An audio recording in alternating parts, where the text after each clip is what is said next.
वलनब्लुवन्नकुम बिशैइन मिनल खौफ वलजूअ वनक़्सिम मिनल अमवाल वल अनफुस वस्समरात वबश्शिरिस साबिरीन अल्लज़ीना इज़ा असाबतहुम मुसीबतुन क़ालू इन्ना लिल्लाहि व इन्ना इलैहि राजिऊन उलाइका अलैहिम सलावातुम मिर रब्बिहिम व रहमा व उलाइका हुमुल मुहतदून। सदक़ल्लाहुल अज़ीम व बल्लगना रसूलुहुन नबियुल अमीनुल मतीनुल मुईनुल करीम व नहनु अला ज़ालिका लमिनश शाहिदीन वश्शाकिरीन वल्हम्दुलिल्लाहि रब्बिल आलमीन। आइए सबसे पहले हम और आप मिलकर इंतहाई अकीदत व मोहब्बत के साथ दुनिया के सबसे हसीन गुंबद खजरा में आराम फरमाने वाले आका हुजूर रहमत आलम नूरे मुजस्सम दाई हलीमा के हलीम उम्मत के गमखार हम गरीबों के गमगुसार नाइबे परवरदिगार हुजूर शहनशाह मदीना सुरूरे कल्बो जिगरो सीना फैज़ गंजीना और जिनका खुशबूदार है मुक़द्दस पसीना, ऐसा खुशबूदार कि बरेली से आवाज़ आई उनकी महक ने दिल के गुंचे खिला दिए हैं, उनकी महक ने दिल के गुंचे खिला दिए हैं, जिस राह चल दिए हैं कूचे बसा दिए हैं। यानी जनाबे अहमद मुजतबा मोहम्मद मुस्तफ़ा सल्लल्लाहु ताला अलैहि वसल्लम की बारगाह मुक़द्दसा में इस अक़ीदे के साथ कि दूर व नज़दीक के सुनने वाले वो कान लाले करामत पे लाखों सलाम, हम यहाँ से पुकारे वहाँ वो सुने मुस्तफ़ा की समाअत पे लाखों सलाम। पढ़िए दुरूद पाक अल्लाहुम्मा सल्ली अला सय्यिदिना व मौलाना मुहम्मदिन व बारिक व सल्लिम सलातन व सलामन अलैका या रसूल अल्लाह सल्लल्लाहु ताला अलैहि वसल्लम। अल्लाह ताला का बेपनाह एहसानो करम कि उसकी ख़ास तौफीक से आज हम और आप तमामी लोग यहाँ अल्लाह और उसके प्यारे रसूल सल्लल्लाहु ताला अलैहि वसल्लम और उसके महबूब बंदों के पाकीज़ा जिक्र के हवाले से हाजिर हैं। मैं मुबारकबादी पेश करूँगा उमूमी तौर पर आप तमामी लोगों को और खुसूसी तौर पर कमेटी के उन नौजवानों को कि जिन्होंने अपने इमाम साहब क़िबला की सरपरस्ती में पैगामे करबला के उन्वान से आज की इस पाकीज़ा महफिल को सजाया।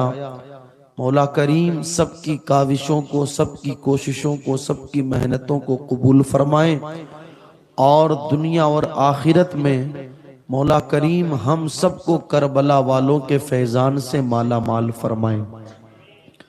मुझसे पहले आप लोगों ने बुलबुले बाग़े मदीना जनाब हाफिज़ो कारी शमीम साहब क़िबला की ज़बानी नातो मनक़बत के अशार समात किए। चंद गुजारिशात में भी आप लोगों की समातों की दहलीज पर लेकर के हाजिर हूँ। दुआ है मौला करीम मुझे हक कहने, आपको हक सुनने और हक पर अमल करने की तौफीक अता फरमाए। हुसैन यूं ही नहीं सर कटा के सोए हैं, हुसैन यूं ही नहीं सर कटा के सोए हैं, जमाना सोया था उसको जगा के सोए हैं। हुसैन यूं ही नहीं सर कटा के सोए हैं, जमाना सोया था उसको जगा के सोए हैं। और बदन हुसैन का है फातिमा की चादर पर, जमी पे अर्शे मुअल्ला बिछा के सोए हैं। बदन हुसैन का है फातिमा की चादर पर, जमी पे अर्शे मुअल्ला बिछा के सोए हैं। दुनिया के अंदर कई लोग आए आ रहे हैं और क़यामत तक ये सिलसिला लोगों के आने का जारी रहेगा। मगर हम और आप देखते हैं कि दुनिया के अंदर बसने वाले लोगों का मामला यूं है कि किसी बंदे का किसी न किसी पर कोई ना कोई एहसान होता है। किसी बंदे का 2 4 5 आदमियों पर एहसान है, किसी का एक घर या एक खानदान पर एहसान है, किसी का एक मोहल्ले वालों पर एहसान है, किसी का एक गांव या एक शहर वालों पर एहसान है। इससे भी अगर हम आगे की बात करें तो किसी का एहसान एक जिले वालों पर है, किसी का एहसान एक सूबे वालों पर है, किसी का एहसान एक मुल्क वालों पर है, और भी इससे आगे की बात की जाए तो किसी का एहसान एक मजहब के मानने वाले लोगों के ऊपर है। मगर वो मुबारक हस्तियां जिनका एहसान 1 2 5 10 20 50 लोग नहीं, 1 2 5 10 20 50 शहर नहीं, 1 2 5 10 20 मुल्क नहीं, 1 2 5 मजहब के मानने वाले लोग नहीं, बल्कि जिन मुबारक हस्तियों का एहसान पूरी इंसानियत पर है, जिन मुबारक हस्तियों का एहसान दुनिया में बसने वाले हर मजहब के मानने वाले एक एक फर्द के ऊपर है, उन मुबारक हस्तियों में से एक जात नवासे रसूल जिगर गोशे बतूल सैयदुश्शुहदा सैयदना सरकार इमाम हुसैन रज़ी अल्लाह ताला अन्हु की जाते मुबारका है। इमाम हुसैन उस जात का नाम है कि आपका एहसान सिर्फ एक बंदे पर नहीं, सिर्फ एक खानदान पर नहीं, सिर्फ एक शहर पर नहीं, सिर्फ एक मुल्क पर नहीं, और सिर्फ एक मजहब के मानने वाले लोगों पर नहीं, बल्कि इमाम हुसैन का एहसास दुनिया में बसने वाले हर मजहब के मानने वाले हर बंदे पर एहसान है। यही वजह है कि इस वक्त अगर दुनिया के अंदर जितने भी मज़ाहिब बसते हैं उन मजहब के मानने वाले लोगों से जाकर के पूछो, बताओ तुम्हारा इमाम हुसैन के बारे में क्या कहना है, तो चाहे सिख हो, चाहे ईसाई हो, चाहे हिंदू हो, चाहे मुस्लिम हो, हर ये कहता हुआ नजर आएगा हुसैन हमारे हैं, हुसैन हमारे हैं, हुसैन हमारे हैं। इंसान को बेदार तो हो लेने दो, हर कौम पुकारेगी हमारे हैं हुसैन, इसलिए कि दुनिया जानती है बेटियों की चादरें सलामत है, सदका करबला के हुसैन का है, माओ की इज्जतें सलामत है, सदका करबला के हुसैन का है, मस्जिदों से अजानों की आवाजें सलामत है, सदका करबला के हुसैन का है, मिंबरों महराब की जीनत सलामत है, सदका करबला के हुसैन का है।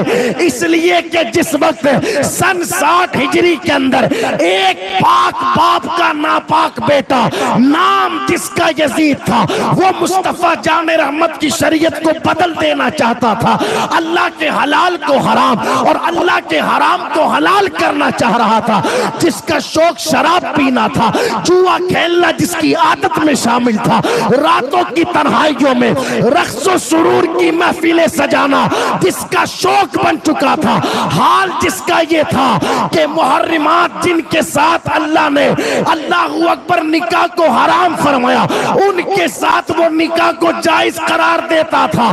करबला के हुसैन ने अपना सब कुछ लुटाकर उस यजीद मलऊन को बेनकाब किया और दुनिया वालों को बता दिया सच वो नहीं जो यजीद कर रहा है, हक और सच वो है जो करबला का हुसैन करके दिखा रहा है।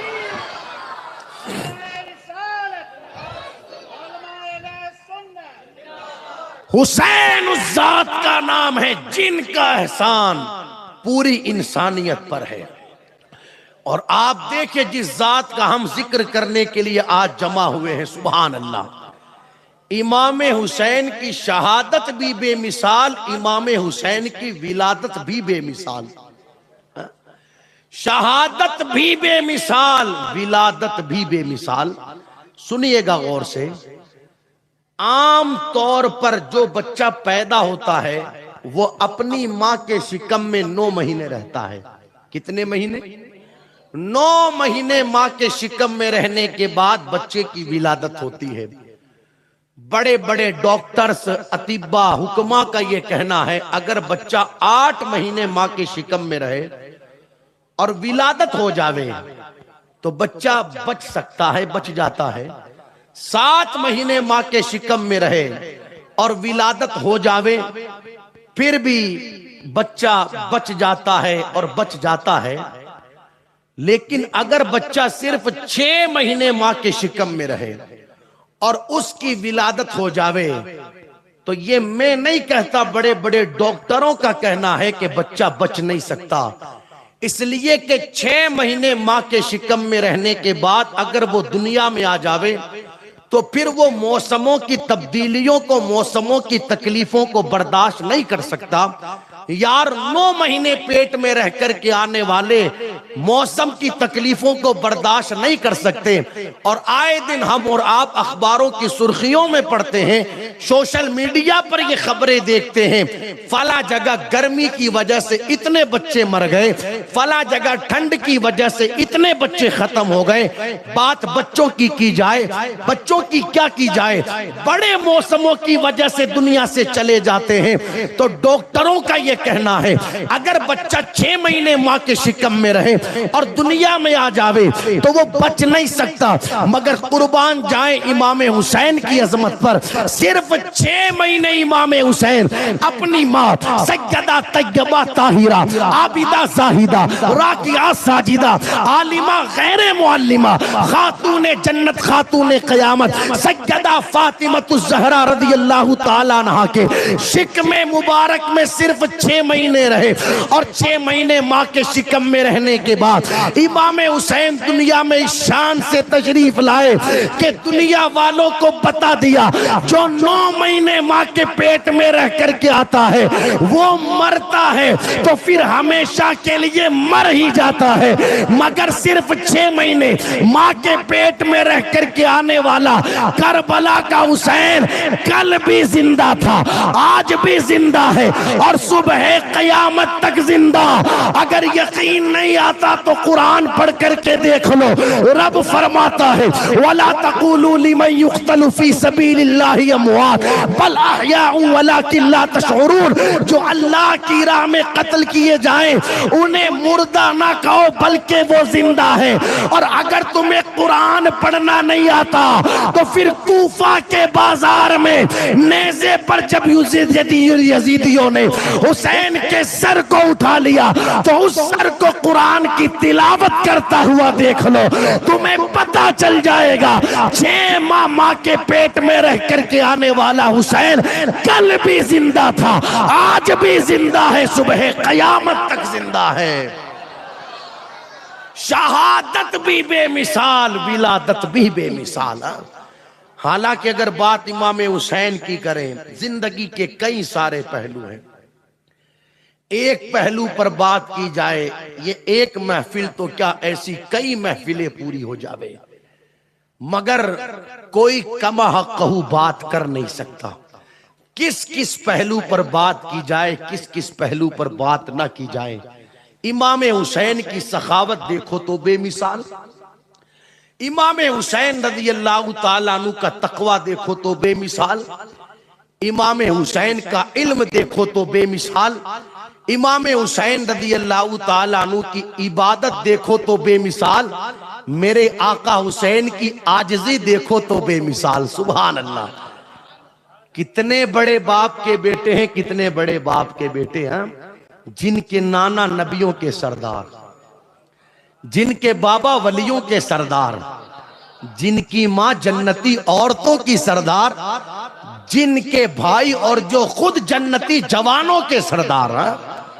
कोई छोटी मोटी बात नहीं, इतने बड़े घराने से ताल्लुक रखने वाली जात इमाम हुसैन की। आज अगर किसी का ताल्लुक किसी पार्षद से हो तो फिर वो फूला नहीं समाता और वो सोचता है कि शायद अब मुझे जमीन पर नहीं, अब मुझे हवा में रहना चाहिए। ये कैफियत बंदे की हो जाती है। फिर हर किसी को वो खातिर में लाता नहीं, हर किसी से बात करना अपनी तौहीन समझता है, मगर कुर्बान जाओ मुस्तफा जान रहमत सल्लल्लाहु ताला अलैहि वसल्लम के इस नवासे पर जिंदगी का हर पहलू बेमिसाल। कोई पढ़ करके देखे तो सही, इमाम हुसैन को खुद इतने बड़े हैं और इतने बड़े बाप के बेटे, इतने बड़े नाना के नवासे, मगर आजिज़ी देखो इमाम हुसैन की। एक मर्तबा घोड़े पर सवार होकर के कहीं जा रहे हैं, हमने और आपने देखा होगा कि रस्तों के अंदर जब हम और आप गुजरते हैं तो गरीब लोग, कोई सड़क के किनारे सो रहा है, कोई सड़क के किनारे बैठा है, किसी को भूख लगी है तो सड़क के किनारे खाना खा रहा है। इमाम हुसैन भी घोड़े पर सवार होकर के कहीं जा रहे थे तो रास्ते में अल्लाहू अकबर चंद फकीर बैठ करके खाना खा रहे थे। उन्होंने जब नवासे रसूल को गुजरते हुए देखा तो आवाज लगाई, ए नवासे रसूल। इमाम हुसैन रज़ी अल्लाह ताला अन्हु ने जब उनकी आवाज को सुना, सवारी को रोका, घोड़े से नीचे उतरे, फरमाया बात क्या है, क्या कहना चाहते हो? उन्होंने कहा, ए शहजादे रसूल, ए नवासे रसूल, ए इमाम हुसैन रज़ी अल्लाह ताला अन्हु, हम चाहते हैं, हमारे दिल की ख्वाहिश ये है कि आप हमारे साथ बैठ करके खाना खाएं। बीकानेर वालों, ईमानदारी से बताना, अगर गली के नुक्कड़ पर बैठ करके मांगने वाला फकीर किसी दिन हमसे कह देवे कि मेरे साथ बैठ करके खाना खाना है, खाना खाना तो बहुत बात की बात, हम उसे 5 गालियां देंगे। तुझे शर्म नहीं आती मुझसे ये कहते हुए? अपनी औकात देख, अपनी हैसियत देख, तू मुझसे कह रहा है मैं तेरे साथ बैठ करके खाना खाऊं? यार ये तो बात मैंने फकीर की कर दी। अब तो कैफियत ये है, लोग शादी ब्याह में भी जाते हैं तो बड़े लोगों के पास बैठने की फिक्र करते हैं। अगर करीब में कोई गरीब आकर के बैठ जाए, कोई छोटा बंदा आकर के बैठ जाए दुनियावी एतबार से, तो अल्लाहू अकबर लोग सोचते हैं यहां से हट जाओ। अगर इसके साथ में फोटो आ गया तो लोग सोचेंगे वो फला गरीब के पास में बैठा था, वो फला फकीर के पास में बैठा था। ये हमारी और आपकी कैफियत होती है। मगर याद रखना, बड़ा वो नहीं होता जिसके पास दौलत होती है, बड़ा वो नहीं होता जिसके पास बड़ा बंगला होता है, बड़ा वो नहीं होता जिसके पास कीमती गाड़ियां होती है, बड़ा वो होता है जो लोगों में मुत्तकी और परहेजगार होता है। अल्लाह का कुरान कहता है, इन्ना अकरमकुम इंदल्लाहि अत्काकुम, तुम में बड़ा वो नहीं जिसके पास बड़ी बिल्डिंगें हैं, बड़ा वो है जो खुदा से ज्यादा डरने वाला है। याद रखना, बड़ा वो नहीं जिसके पास बड़ी बड़ी बिल्डिंगें हैं, अरे बड़ा वो है कि जो जमीन के ऊपर बाहयात रहे तो दुनिया तरस जावे एक नजर दीदार करने के लिए। और अगर किसी दिन बरेली की धरती पर आंखें बंद करके सो जावे तो कसम खुदा की दुनिया तड़प जावे जनाजे को कांधा लगाने के लिए। बड़ा वो होता है, बड़ा वो नहीं होता जिसके पास पैसा होता है, बड़ा वो होता है जिसके सीने में मदीने वाले की मोहब्बत होती है। इमाम हुसैन को आवाज लगाई, इमाम हुसैन को, बैठ करके हमारे साथ खाना खाओ। नवासे रसूल तशरीफ लाया, सिर्फ शरबत पीना यही इमाम हुसैन की मोहब्बत थोड़ी है। जिंदगी का ये पहलू भी इमाम हुसैन की जिंदगी का हमें अपनी जिंदगियों में उतारना पड़ेगा ना दोस्त। उतरे घोड़े से नीचे, उन्होंने कहा दिल की ख्वाहिश है कि बैठ करके खाना खाओ। उनके साथ बैठ करके खाना खाया। जब खाना खा चुके फरमाने लगे ठीक है अब जाएं। का ठीक है सरकार आप तशरीफ ले जाएं। इमाम हुसैन जाते हुए कहने लगे, हालांकि घर से निकला था तो खाना खा करके निकला था, ख्वाहिश तो थी नहीं कि मैं खाना खाऊं। का सरकार फिर क्यों खाया? इरशाद फरमाते इसलिए खाया ताकि तुम्हारे दिल को खुशी मिल जाए, तुम्हारे दिल को करार मिल जावे। ये इमाम हुसैन रज़ी अल्लाह ताला अन्हु है। इतने बड़े बाप के बेटे, खुद इतने बड़े, मगर आजिज़ी देखो तो बेमिसाल। जिंदगी का हर पहलू मेरे इमाम का बेमिसाल है। और आप जिंदगी के हर पहलू के साथ देखें, इमाम हुसैन की शहादत भी बेमिसाल, दीन के लिए घर बार का लुटाना भी बेमिसाल। किस किस शान से मेरे इमाम ने कुर्बानियों को पेश किया दीन के लिए। मेरा रब फरमाता है, हम तुम्हें आजमाएंगे भूख के जरिए, माल के जरिए, जान के जरिए, औलाद के जरिए, मगर खुशखबरी हो उन लोगों के लिए जो इन आजमाइशों पर सब्र कर लेते हैं। इम्तिहानात तो कईयों के हुए, मगर करबला की जमीन वो जमीन है कि सारे इम्तिहान इमाम हुसैन के एक साथ लिए जा रहे हैं। वहां पर माल के जरिए भी आजमाया जा रहा है, भूख और प्यास के जरिए भी आजमाया जा रहा है, जान के जरिए भी आजमाया जा रहा है, औलाद के जरिए भी आजमाया जा रहा है, खौफ के जरिए भी आजमाया जा रहा है। मगर जबान पर शिकवा और शिकायत नहीं है, जबान पर वाहवेला नहीं है, जबान पर हाउर नाशुक्री नहीं है, बल्कि जबान पर अल्लाह का कुरान कहता है इन्ना लिल्लाही व इन्ना इलैहि राजिऊन। भांजे जामे शहादत नोश करते हैं, हुसैन कहते हैं इन्ना लिल्लाही व इन्ना इलैहि राजिऊन। भतीजों ने जामे शहादत नोश किया, इमाम हुसैन कहते हैं इन्ना लिल्लाही व इन्ना इलैहि राजिऊन। हत्ता के कड़ियल जवान का, कड़ियल जवान 18 साल का जवान बेटा अली अकबर निगाहों के सामने दम तोड़ता है, मगर फिर भी मेरा हुसैन कहता है इन्ना लिल्लाही व इन्ना इलैहि राजिऊन। कायनात ने ये मंजर कभी नहीं देखा जो करबला की जमीन पर देखा गया। किस शान से मेरे इमाम ने कुर्बानियों को पेश किया। बड़ी तेजी के साथ मैं एक कुर्बानी पेश करके अपनी बात को आगे बढ़ाऊं। जिस वक्त 18 साल का कड़ियल जवान शहजादा का खाको खून में तड़प गया, मेरे इमाम उनका लाशा लेकर के खेमे की तरफ आए। बहन ज़ैनब ने कहा, भाई हुसैन, अली असगर का तड़पना मुझसे देखा नहीं जाता, देखो तो सही, प्यास की बुनियाद पर सूख करके जबान कांटा बन चुकी है, होठों पर पपड़ी जम गई। आप जाओ ना इस शहजादे को लेकर, हो सकता है यजीदियों को इस पर तरस आ जावे। जाकर के उनसे कहना दुश्मनी तुम्हारी हमारे साथ है, इस शहजादे ने तुम्हारा क्या बिगाड़ा है। जाओ ना भाई हुसैन, जाकर के उनसे पानी के बारे में कहो। मेरे हुसैन ने कहा, बहन ज़ैनब, तू तो जानती है हम वो लोग नहीं जो किसी के सामने अपने हाथ या अपने दामन को फैलाएं, बल्कि हमारा ताल्लुक तो उस घराने से है कि जिनकी चौखट पर कायनात अपने दामन को फैलाती है। मुझे जाकर के उनके सामने सवाल नहीं करना।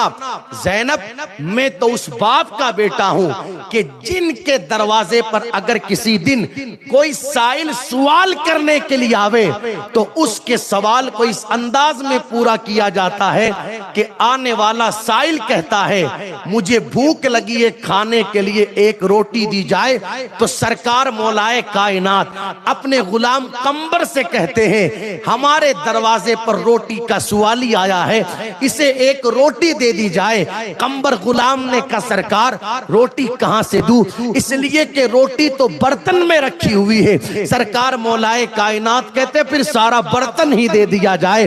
कंबर गुलाम ने कहा, सरकार वो बर्तन तो ऊंट की पीठ पर रखा हुआ है, कैसे इसे बर्तन दूं। सरकार मौलाए कायनात कहते ठीक है, फिर पूरा ऊंट ही दे दिया जाए।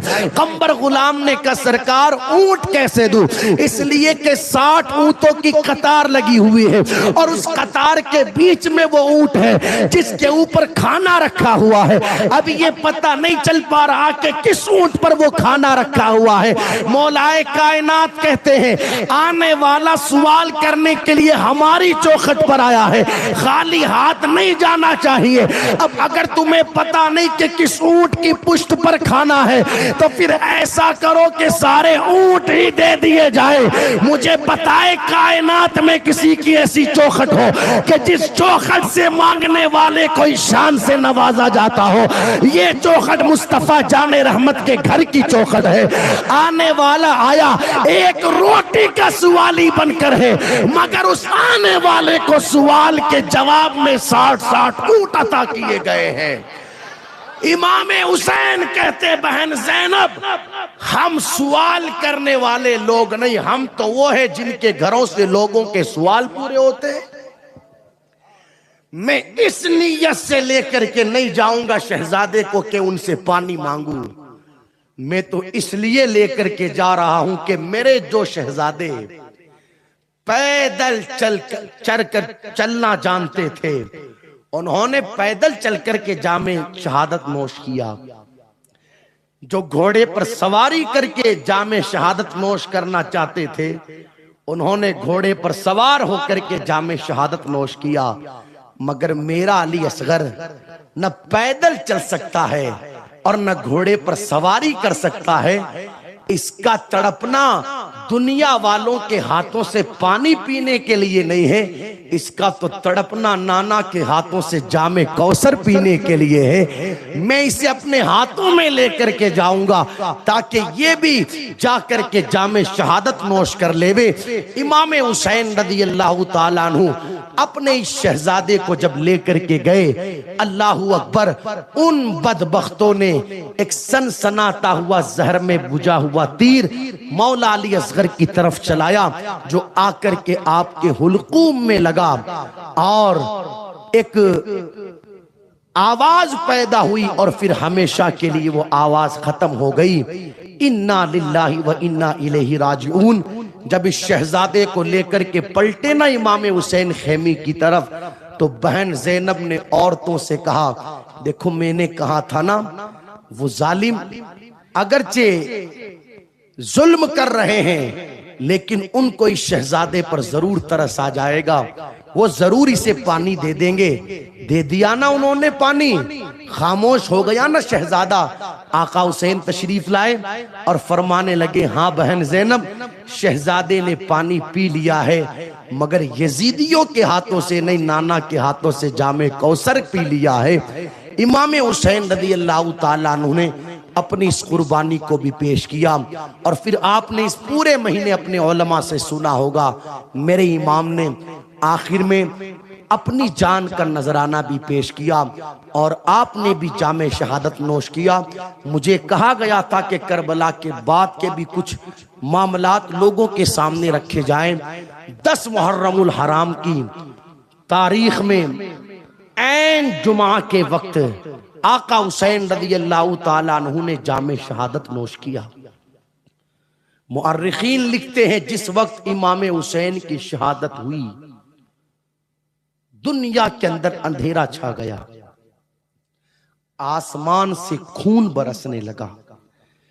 जिस पत्थर को उठाया जाता उसके नीचे से ताजा खून निकलता। जिन्नात के रोने की आवाजें बुलंद होने लगी। यहीं पर बस नहीं, इमाम जलालुद्दीन सयूती रहमतुल्लाह अलैह फरमाते, लोगों, आसमान के किनारों में सुर्खी छा गई। आज भी तुम्हें जो ये उफक पर सुर्खी नजर आती है, ये इमाम हुसैन रज़ी अल्लाह ताला अन्हु की शहादत से पहले नहीं थी, ये शहादत के बाद की सुर्खी है।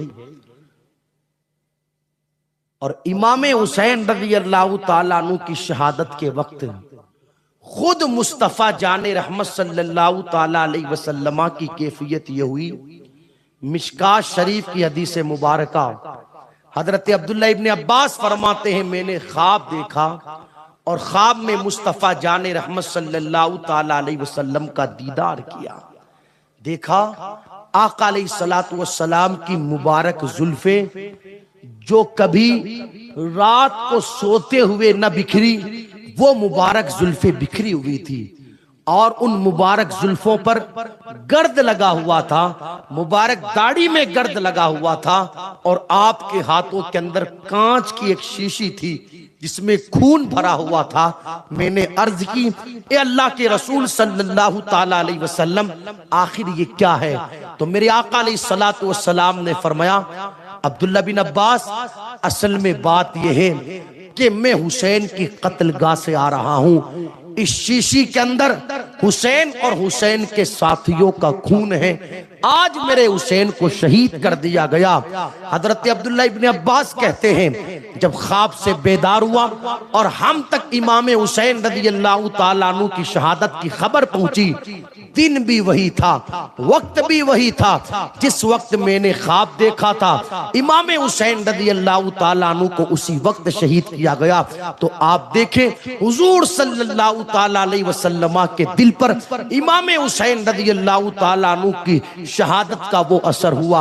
अल्लाहु अकबर। फिर यहीं पर बस नहीं, शाम का वक्त हुआ, और वो शाम भी कैसी शाम, जिस शाम को शाम गरीबा कहा जाता है।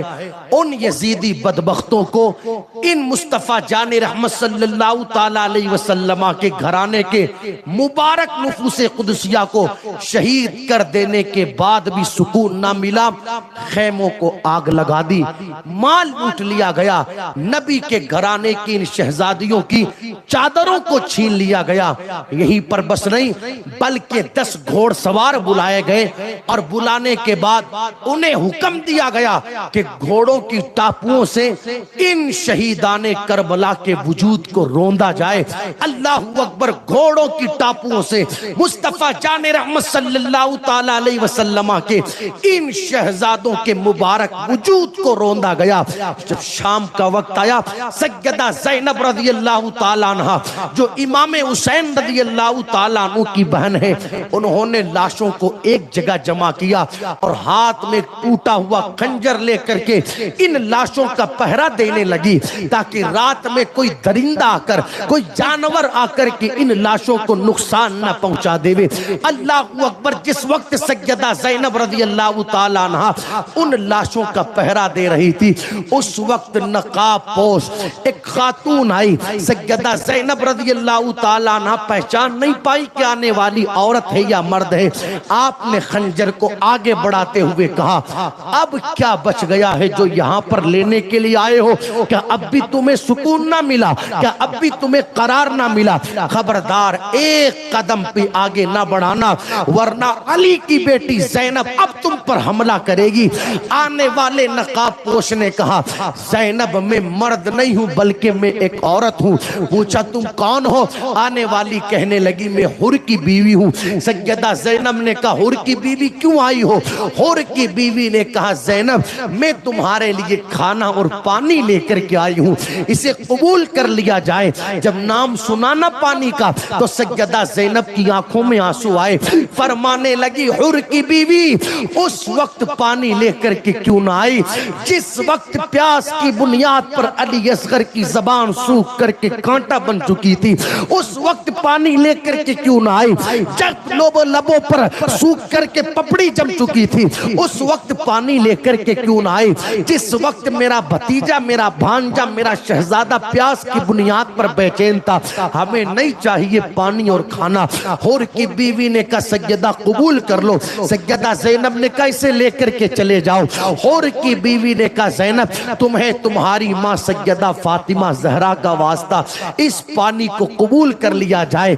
जब सैयदा ने अपनी माँ सैयदा फातिमा ज़हरा का नाम सुना तो पानी को कबूल कर लिया, और उस पानी को लेकर के सैयदा सकीना रज़ियल्लाहु ताला अन्हा के पास में आई, इसलिए कि प्यास की बुनियाद पर सैयदा सकीना बेहोशी के आलम में थी। आकर के सैयदा ज़ैनब ने जब पानी के चंद छींटे सैयदा सकीना के चेहरे पर मारे, अल्लाहू अकबर, आपने आंखें खोली और कहने लगी, फूफी ज़ैनब, क्या चचा अब्बास पानी लेकर के आ गए हैं? क्या चचा अब्बास पानी लेकर के आ गए हैं? सैयदा ज़ैनब ने कहा, बेटी सकीना, अब चचा अब्बास तो हमेशा के लिए नहरे फुरात के करीब ही रह गए हैं। ये हुर की बीवी आई है पानी लेकर के, इसे कबूल कर लिया जाए, पी लिया जाए। सैयदा सकीना ने कहा, फूफी जान, आप लोगों ने पानी पी लिया। सैयदा ज़ैनब कहने लगी, बेटी नाना जान की हदीस है, जब भी कोई सामान घर पर लेकर के आओ तो पहले छोटों को दिया जाए, उसके बाद में बड़ों को दिया जाए। पानी आया है तो मैंने सोचा कि पहले तुझे दिया जाए, बाद में हम इस्तेमाल कर लेंगे। सैयदा सकीना के हाथ में जब वो पानी का कटोरा पहुंचा तो आप उस कटोरे को लेकर उस तरफ जाने लगी जिधर शोहदा की लाशें रखी हुई थी। पीछे सैयदा ज़ैनब चलने लगी, कहने लगी, बेटी सकीना किधर जाती है? सैयदा सकीना ने कहा, फूफी जान आप ही ने तो कहा है कि जब कोई सामान लाया जाए तो पहले छोटों को दिया जाए, बाद में बड़े इस्तेमाल करे। हमारे काफिले के अंदर मैं सबसे छोटी नहीं बल्कि मुझसे छोटा मेरा भाई अली असगर है, मैं चाहती हूं कि पानी पहले उसे पिलाया जाए। अल्लाहू अकबर। सैयदा ज़ैनब तड़प गई और कहने लगी, बेटी सकीना, अली असगर ने तो नाना के हाथों से जामे कौसर पी लिया है। फिर एक पत्थर आया, ठोकर लगी और वो पानी जमीने करबला ही पर गिर गया। अल्लाहू अकबर। वो दुखों की रात सैयदा ज़ैनब ने आपके घराने की औरतों ने कैसे गुजारी, हम और आप तो सिर्फ बैठ करके बातें कर सकते हैं, वो तो उन्हीं का कलेजा था कि उन पर वो रात कैसे गुजरी। आज अगर शाम के वक्त किसी के घर पर किसी का इंतकाल हो जावे, रिश्तेदार आते हैं, खानदान वाले आते हैं, पूछा जाता है क्यों जा रहे हो? कहते हैं यार फला के बेटे का इंतकाल हो गया, फला के भाई का इंतकाल हो गया। दुखों की रात है, रात कटवाने के लिए जा रहे हैं, इसलिए कि दुखों की रात काटे नहीं कटती, बड़ी लंबी मालूम होती है दुखों की रात। एक इंतकाल हो जावे तो रात कटती नहीं, जहां पर एक नहीं बल्कि 72 लाशें रखे हुए थे। सोचे तो सही इंसान, उन पर वो रात कैसे कटी होगी। मगर इतने लाशें, अल्लाहू अकबर, करबला की जमीन पर खेमों के बाहर रखे हुए हैं, मगर फिर भी तारीख बताती है कि सैयदा ज़ैनब मगरिब का वक्त हो तो मगरिब की नमाज अदा करे, ईशा का वक्त हो तो ईशा की नमाज अदा करे, असर का वक्त हो तो असर की नमाज अदा करे। आप पूरी तारीख करबला पढ़ ले, जितनी किताबें हमने पढ़ी या उलमा ने पढ़ी, आप भी तारीख करबला उठा करके पढ़ ले। इतनी दुश्वारियों का ये सफर था, इतनी मुश्किलों का ये सफर था, मगर इस पूरे सफर में कोई एक जुमला भी नहीं दिखा सकता कि कहीं पर सैयदा ज़ैनब का पर्दा जाता रहा हो, सैयदा ज़ैनब ने पर्दे की पाबंदी खत्म कर दी हो। अल्लाहू अकबर। इमाम ज़ैनुल आबिदीन रज़ी अल्लाह ताला अन्हु फरमाते हैं, लोगों हम मदीने से चले मक्का पहुंचे, मक्के से चले करबला पहुंचे, करबला से चले कूफा पहुंचे, कूफा से चले दमिश्क पहुंचे, दमिश्क से चले फिर करबला आए और करबला से फिर मदीना गए। ये इतना लंबा सफर था। इमाम ज़ैनुल आबिदीन कहते हैं, इस पूरे सफर के अंदर मैंने नहीं देखा कि मेरी फूफी सैयदा ज़ैनब की कोई तहज्जुद की नमाज भी छूटी हो। आप मुझे बताएं, जब दुश्वारियों के सफर के अंदर तहज्जुद की पाबंदी का ये आलम था, तो फिर फराइज और वाजिबात की पाबंदी का क्या आलम रहा होगा। पूरे सफर के अंदर, पूरे सफर में कहते तहज्जुद नहीं छूटी, तहज्जुद। आप देखे कोई मामूली है यार, ये चीजें मामूली है। एक बेटे का इंतकाल हो जावे तो क्या रुपट्टार, क्या कपड़ा। इंतकाल तो छोड़े, जहां शादियों में इज्जत सलामत ना रहे, पर्दों का ख्याल ना रहे, वहां पर जनाजों की हम क्या बात करें। मगर वो कहा था ना, दरबार में बोली भी तो लहजे में अली के, ज़ैनब ने किसी हाल में पर्दा नहीं छोड़ा। ये पैगाम करबला है दोस्त।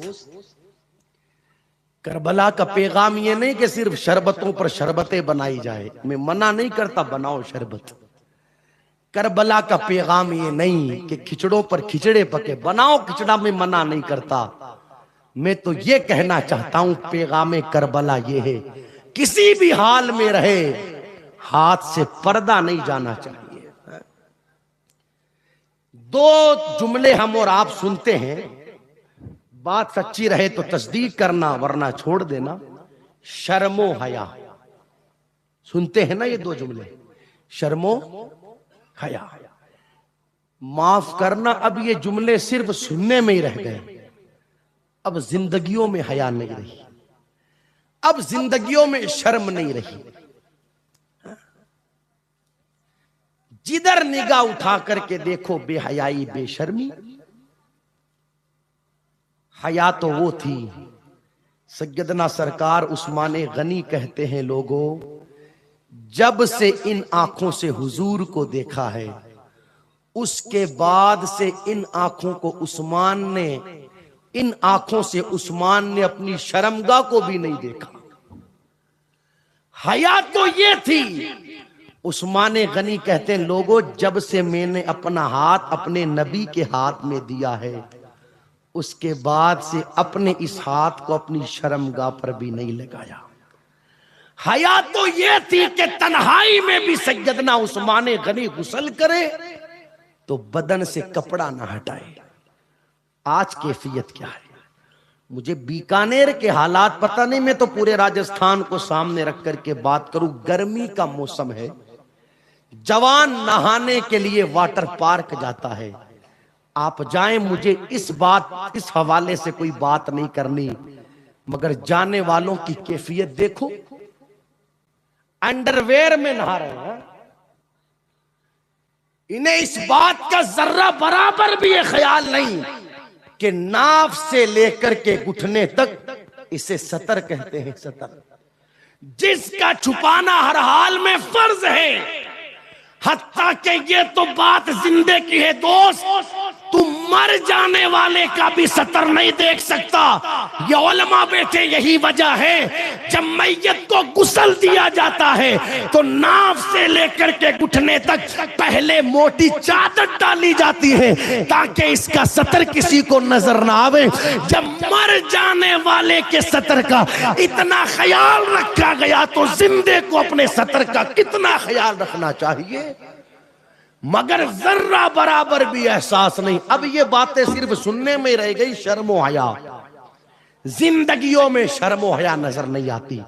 मेरी मां बहनें मुझे सुन रही है, मैं गुजारिश करूंगा मेरी मां बहनों, एक औरत के पास ईमान के बाद अगर सबसे कीमती कोई दौलत है तो उसे हया कहते हैं, उसे आबरू कहते हैं, उसे उसकी इज्जत कहते हैं।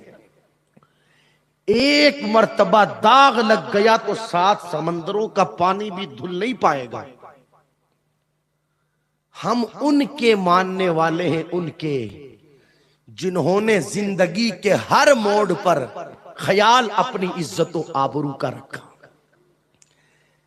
मेरे आका अलैहिस्सलातु वस्सलाम की एक सहाबिया है, नाम जिनका उम्मे खल्लाद। क्या नाम है? देखो सुनो, ये पैगामे करबला है। उम्मे खल्लाद रदी अल्लाह ताला अन्हा, इनका बेटा हुजूर सल्लल्लाहु ताला अलैहि वसल्लम के साथ मैदान जिहाद में गया। काफिला वापस पलट करके आया तो किसी ने उम्मे खल्लाद तक ये इत्तला पहुंचाई, तेरा बेटा शहीद हो गया। सर से लेकर के पांव तक उम्मे खल्लाद ने अपने आप को पर्दे में किया और मेरे आका अलैहिस्सलाम की बारगाह में हाजिर हुई। मेरे नबी ने फरमाया, उम्मे खल्लाद सब्र कर ले, अल्लाह ने तेरे बेटे को शहादत का मर्तबा अता किया है। अब आप मुझे बताएं, किसी मां को यह खबर दी जाए तेरा बेटा शहीद हो गया, फिर कुछ बच जाता है उसके पास? मगर वाह रे मुस्तफा जान रहमत सल्लल्लाहु ताला अलैहि वसल्लम की सहाबिया, तेरी अजमतों को सलाम। इतनी बड़ी खबर दी गई उम्मे खल्लाद को, तेरा बेटा शहीद हो गया, मगर फिर भी वो पर्दे में है। सहाबा कहते हैं इतनी बड़ी खबर सुनने के बाद भी उम्मे खल्लाद पर्दे में थी, तो हम में से किसी ने कहा यार इसका बेटा चला गया फिर भी ये पर्दे में है, तो पलट करके उम्मे खल्लाद ने जवाब दिया, बेटा खोया है, अपनी आबरू थोड़ी खोई है। बेटा खोया है, अपनी गैरत थोड़ी खोई है। बेटा खोया है, अपनी हया थोड़ी खोई है। वो कैसी औरतें थी कि बेटों के जनाजों पर भी ख्याल बेटों का नहीं, मुस्तफा की शरीयत का था। और यही पैगाम सैयदा ज़ैनब ने दिया कि खैमे के बाहर 72 लाशें हैं, फिर भी सैयदा ज़ैनब पर्दे की पाबंदी करती हुई नजर आती है। इसलिए मेरी माँ बहनों को चाहिए, करबला हमें पैगाम देता है, किसी भी हाल में रहो, किसी भी हाल में पर्दे की पाबंदी करो। क्या करो?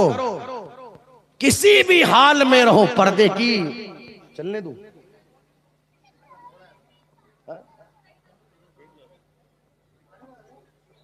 खैर सुन ले, ये भी यूं समझ लो कि करबला वालों की खैरात है। और इंशाअल्लाह जिक्र हुसैन और जिक्र अहले बैत सुनते सुनते अगर बारिश में भी भीगेंगे तो ये भीगना रायगा नहीं जाएगा। इंशाअल्लाह इसका सिला अल्लाह दुनिया और आखिरत में अता फरमाएगा। इसलिए कि हुसैन उस जात का नाम है कि मेरे आका सल्लल्लाहु ताला अलैहि वसल्लम का गुजर अपने सहाबा के साथ एक गली से हुआ तो चंद बच्चे खेल रहे थे। एक बच्चे को मेरे नबी ने उठाया और उठाने के बाद उसे चूमना शुरू किया।